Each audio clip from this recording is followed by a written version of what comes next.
Hi, everybody. I'm Brittany Lewis, a reporter here at Forbes. Joining me now is Howard Blum, a former New York Times journalist and author of When the Night Comes Falling, a requiem for the Idaho student murders. Howard, thank you so much for joining me. My pleasure to speak with you. Your new book covers the 2022 murders of four University of Idaho students, Ethan Chapin, Kaylee Goncalves, Madison Mogen, and Xana Kernodle. And at the beginning of the book, you note something that an editor told you at the beginning of your career, which was people talk. And while tracking this story, you crisscrossed between Idaho and Pennsylvania across the country, and you did get people to talk. So how did you do that? It's always hard as a journalist to get people to talk. I started the New York Times. I was there for over a decade, longer at Vanity Fair as a contributing editor. I've done many books, and the hardest thing is to get people to confide in you. It was particularly hard in this case because there was a gag order.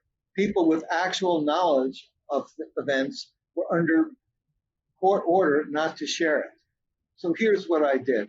Fortunately, I had one thing in my favor. I got out to Idaho before there was a suspect in the early days of the case and before there was a gag order. And therefore, I was able to establish relationships with people in law enforcement, people in the town, people who knew people in the town.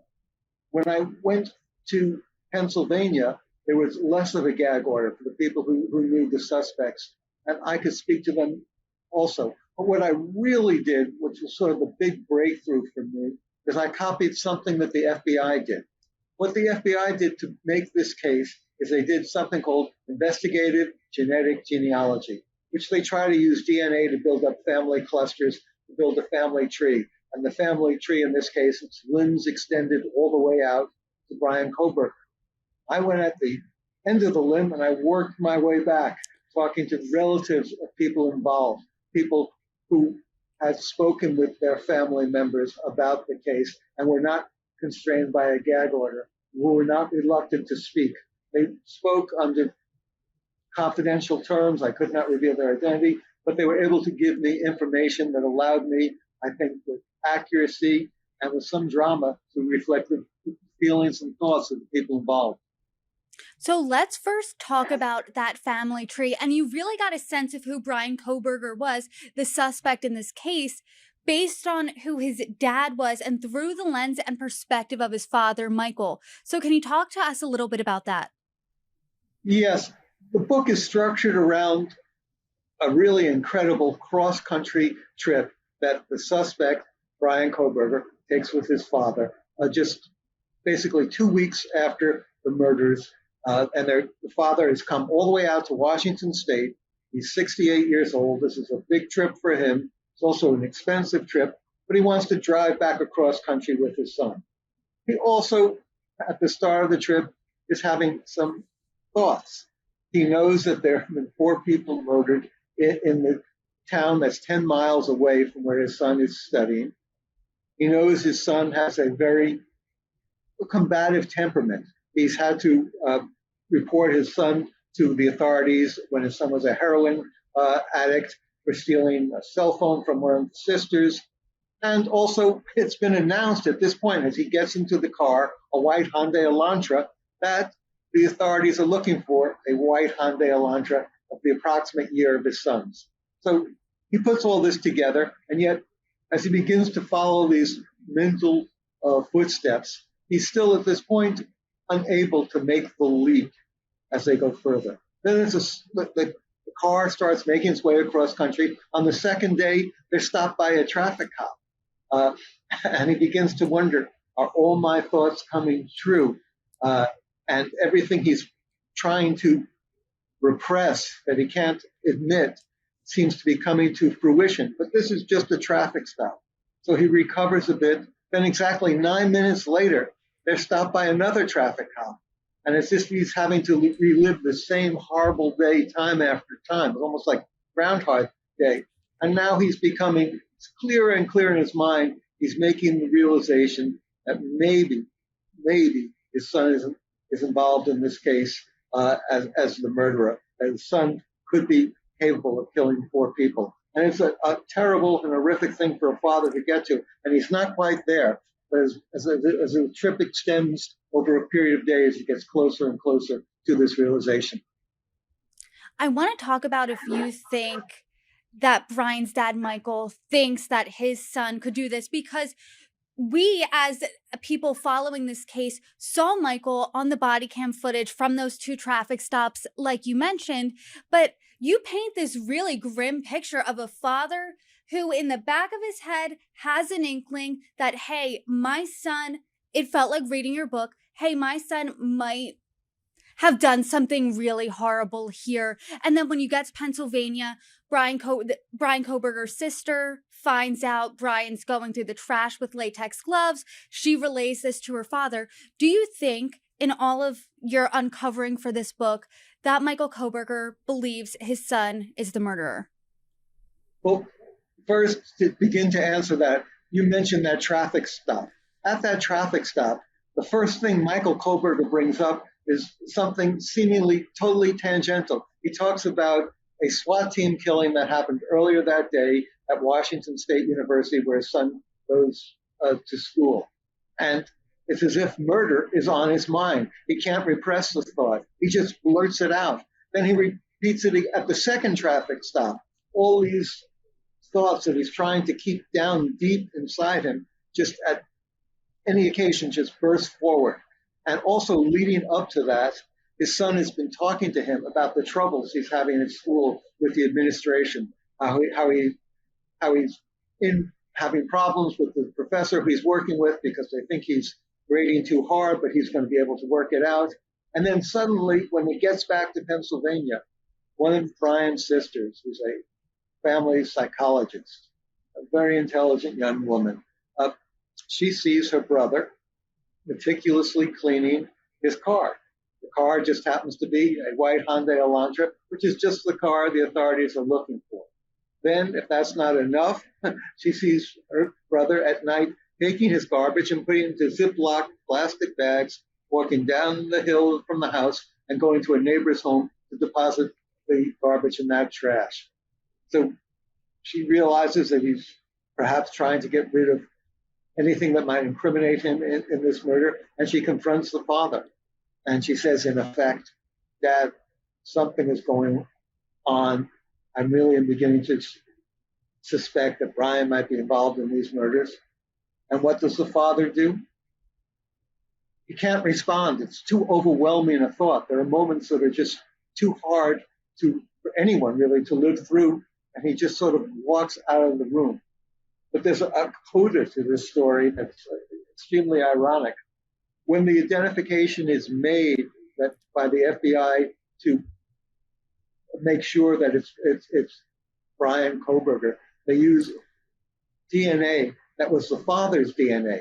The father's DNA matches the DNA that's found on a knife sheath that's left in the murder house to 99.9 infinitum percent certainty. So the father, almost like a Greek tragedy, does everything he can to avoid identifying that his son could be the murderer. Yet ultimately, inevitably, as if fated, it is the father who identifies the son. That's part of the drama I try to play out in the book. One of the most revealing and jarring moments of the book is when Bryan has the latex gloves on and he is picking out the trash and separating his own trash with those gloves on. And that's how he's ultimately found when he is arrested. I do want to note Bryan Kohberger has maintained his innocence. He is alleged the murderer in this case here. I am curious.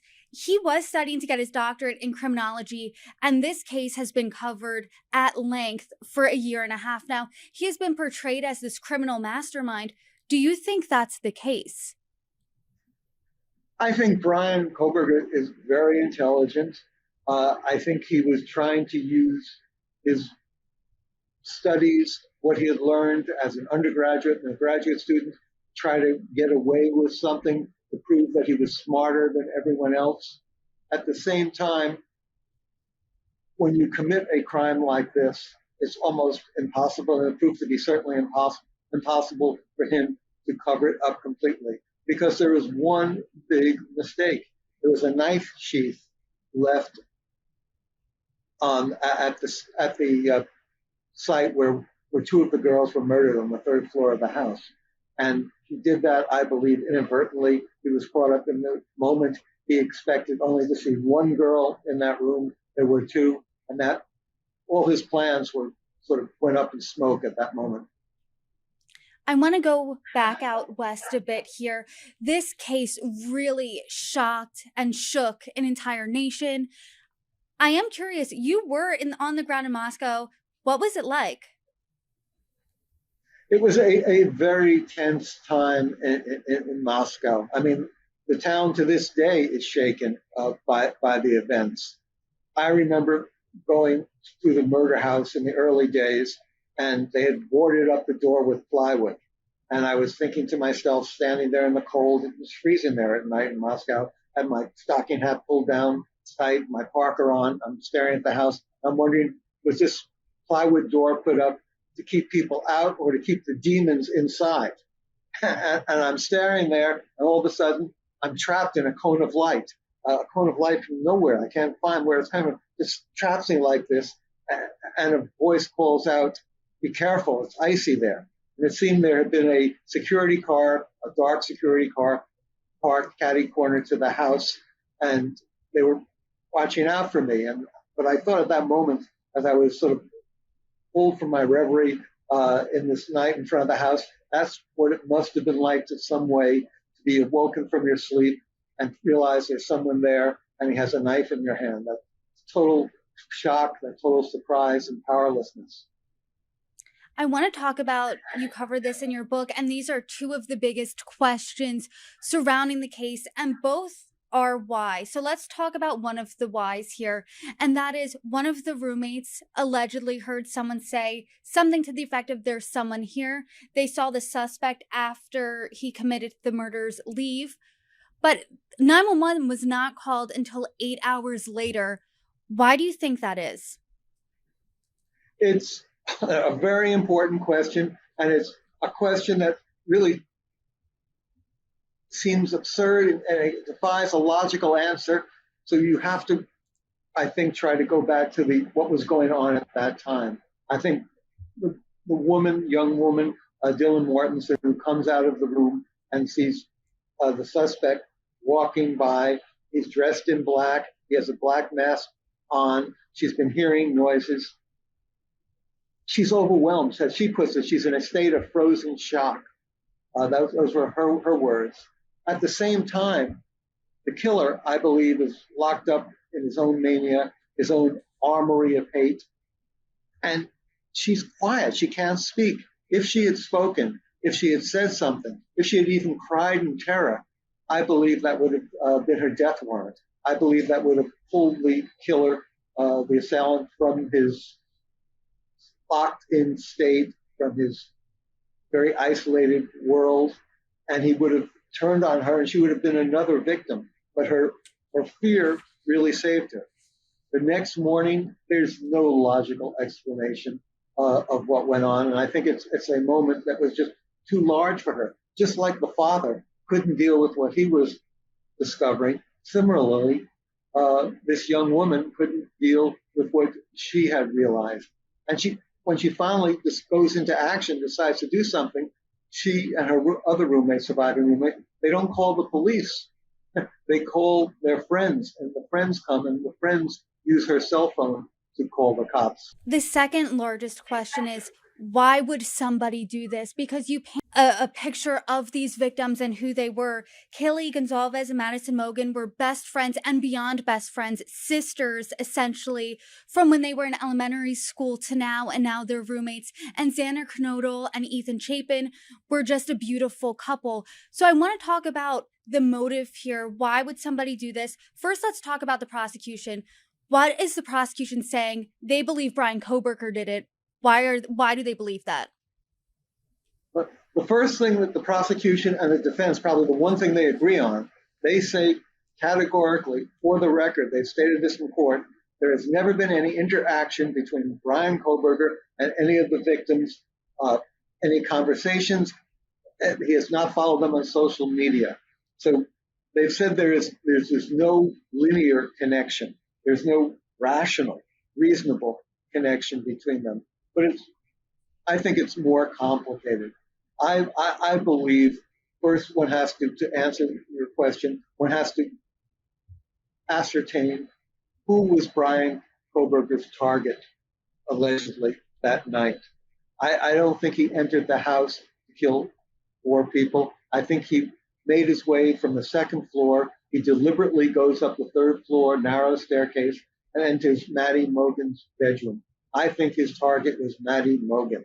He's surprised to see Kaylee Goncalves there. That takes him by surprise.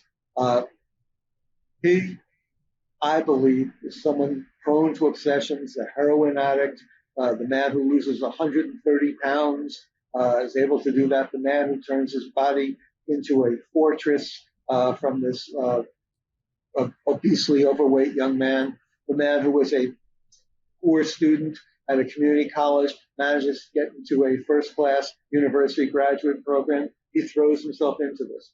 And somewhere at the someday or sometime at the Mad Greek restaurant where Maddie is working as a waitress, her blonde ebullience, her beauty, her perky personality somehow caught his eye.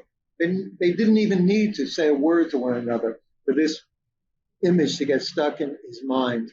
And I think he would have gone by the house on different occasions from a distance, seen the parties that were taking place there. And he was metaphorically and almost actually someone in the bushes outside looking in, peering in, and his life was cut off from all these, as he imagined it, good times. He reinvents himself, but he can never totally reinvent himself. And the presence of these young people living with such excitement, such vitality, was a rebuke to him. And Maddie symbolized it all. So he went there on a mission to rid himself of what was tormenting him. When he gets there, he finds that there's another young woman there, Kaylee Goncalves. She becomes collateral damage. As he tries to walk out of the house, he encounters Ethan and Xana. As you said, they were young, wonderful young people. And Ethan is taken by surprise. He's 6'4", an athlete, but he's just eliminated with one brutal knife swipe to his neck. And then the killer approaches towards Xana, and he speaks out. This is heard by one of the survivors. "It's okay. I'm not going to hurt you. It's okay. I'm not going to hurt you." What could be more vicious, more deliberate than that? As he then moves in to kill her, and according to the autopsy, her hand has a knife wound straight through the middle. He was so vicious, and she was so defensive. Everyone but Maddie was collateral damage, and I think that helps explain his motive. A killer needs someone, I believe, as I put it in the book, someone to love or to someone to hate. And I think he hated those young kids so much and loved himself so much in return that he did not want to exist in a world where they were a constant rebuke to the life he was living. The defense is obviously going to paint a much different picture of this once this goes to trial, and you have some insight into that into the book. Can you share some details there? Yes. First, I have a Washington Post editorial that just came out actually today where I talk about the defense's strategy. And there's an old lawyer's wisdom: if you have the facts, pound them. If you don't have the facts, pound the table. And I think the defense has been pounding the table with a rat-a-tat-tat of motion after motion after motion to try to get this trial delayed. They finally, after nearly 2 years, come up with an alibi. They've formally introduced this into court. And this is what they've waited 2 years to say: that their client, Bryan Kohberger, was out stargazing at 4 o'clock in the morning when the murders occurred at a rural park where there were no witnesses. It was a freezing, cloudy night, but he was out there, and he just either he turned his cell phone off, or there were no cell phone towers that could pick up his cell phone's presence. Well, that's a pretty thin alibi, I think, after a year and a half. And I think if the defense really believed it, They would have been shouting it from the rooftops on day one. They would have wanted to get their client out of jail, and they would also want to have the person responsible for these murders tracked down and arrested. But I don't think that's their real intention. I think they've just been trying to delay and delay and delay. And now on August 29th, they're going into court to try to get a change of venue, to move the trial out of Moscow to Coeur d'Alene or somewhere else further north in the state. And I think that's also a tactical error on their part.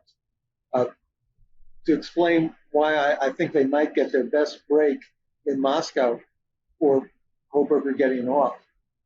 First, it's a small town of 25,000 people. Anyone associated with the university, I think, will not be able to serve on the jury. Therefore, that means a large part of the jury pool will become from one of the Christ Church group known as the Kirkers. This is a group that believes in trying to turn Moscow, Idaho into a Christian theocracy. That's what they've said. And they've had many conflicts with the law in town, particularly over pandemic issues. They didn't want to wear masks. They had prayer in protest. People were arrested. And the pastor of the church, Pastor Doug Wilson, who I spoke with a couple of times, is a very charismatic, very articulate, very persuasive man who has stern control over his very obedient flock. And he told me, well, I would recommend to my parishioners, if any Moscow policeman gets on the stand to testify, and my parishioner is a juror, I would tell him, well, I wouldn't necessarily believe this police officer because we know he's lied in cases about us, and how can we believe him in this case? Aside from the Kirkers, who you do mention in your book, when you were in Moscow, was there a sense from the community, an overwhelming sense that they believe Bryan Kohberger is the man responsible here, or is there a question within the community? The community, I think in my conversations with them, more than focusing in on Bryan Kohberger, has a sense of their own victimization. They all feel that they are victims in this tragedy, and the constant postponement of the trial is just intensifying their victimization. Many of them do believe that Bryan Kohberger is guilty. At the same time, they're also a bit enraged how the local police treated this case from the beginning. To go back to the early days when there was blood dripping from the floorboards of the house outside on the concrete stanchions, and the people in the town could see this, the local police chief made a statement saying, it's okay, people don't have to worry, we think this was a targeted case. Well, at that point, he had no idea who the killer might have been, and he did not know if there was a serial killer loose or what was going to happen. And the people in the town and the students at the university should not have been told this line. However confident it was to the police, it put them in danger, and there is still some resentment about that. Steve Goncalves, the father of Kaylee, one of the victims, you write in your book that he apparently texted this: there is so much more to this than is in the media. This case was covered so heavily, so what do you think the media missed? Something's not involved in the conversation? What do you think the media could have gotten wrong here? Steve Goncalves, who is not very happy with me and my book, my heart goes out to him. This is a man who lost his daughter, who at one point confronts the media and says, oh, how do you deal with, you send your daughter off to college and she comes back to you in an urn? I mean, that's heartbreaking. I say that as a human being, as a father of 3 children. At the same time, I also believe his sense of trying to get not just justice, but vengeance has made put him on a quest to try to get things. And by his saying that there are more things out there that could be true, but also I'm trying to reflect his mindset of a man who's just totally committed, a father doing, even though his daughter has been killed, of getting to the bottom of things, of not giving up, of not yielding to events. It's what keeps him going. He and his family members often go to hearings wearing a T-shirt that makes a reference to support Idaho law. I think it's 186, and that's a law which allows for a firing squad if someone is found guilty of a capital crime, if the chemicals for an injection death penalty are not available. And they are a very angry, hurt, tormented family. And it's going to be hard for them to heal, I feel. You did mention this at the top of that response there, that Steve Goncalves isn't happy with your book. He released this statement in part about it. He writes, or he said this: Mr. Blum's book, in our opinion, is fiction. We have never spoken with Mr. Blum about the contents of his book, and it's just another book and another dollar to be made on the deaths of 4 young college students. What's your response to his sentiment there? My heart goes out to him. I certainly don't want to get into an argument. He's entitled to his opinion. I state quite clearly in the book, I did not speak with him. I did speak with his attorney. I think there are lots of agendas here. I'll stand by everything that's written in the book. I don't think he deals in any specific facts I've gotten wrong. And I don't think he denies any of the texts I say he sent to people. And I'll leave it at that. I'm sorry. He's in a very, very difficult situation. And I wish with all my heart he wasn't in that situation. And I'll leave it at that. So the book is out now, but the case still isn't going to trial yet. So what are you looking out for next? Well, the first thing is, as you just said, it hasn't gone to trial yet. When is this case going to go to trial? Are they going to have a change of venue, which will delay things for at least a year and maybe longer? Will it go on and on for 2 years? You know, the Sixth Amendment calls for a speedy trial, but trials, the Supreme Court has also allowed trials to be delayed. But this is getting, I think, injurious to the town, to the families, to the surviving the 2 young women who survived that night. I think there needs to be, for the sake of everyone involved in that community, a resolution. When the Night Comes Falling covers a horrible tragedy. It's a harrowing read. Where can people find the book? Well, the book, fortunately, is at bookstores, independent bookstores everywhere. It's on Amazon, where it's an Amazon bestseller. It's at Barnes & Noble, where it's a Barnes & Noble bestseller, I add it modestly. It should be able to get anywhere. You can just press a button these days and get a copy on your Kindle and within seconds. Howard Blum, thank you so much for coming on. I appreciate your reporting and the conversation today. Appreciate speaking with you too.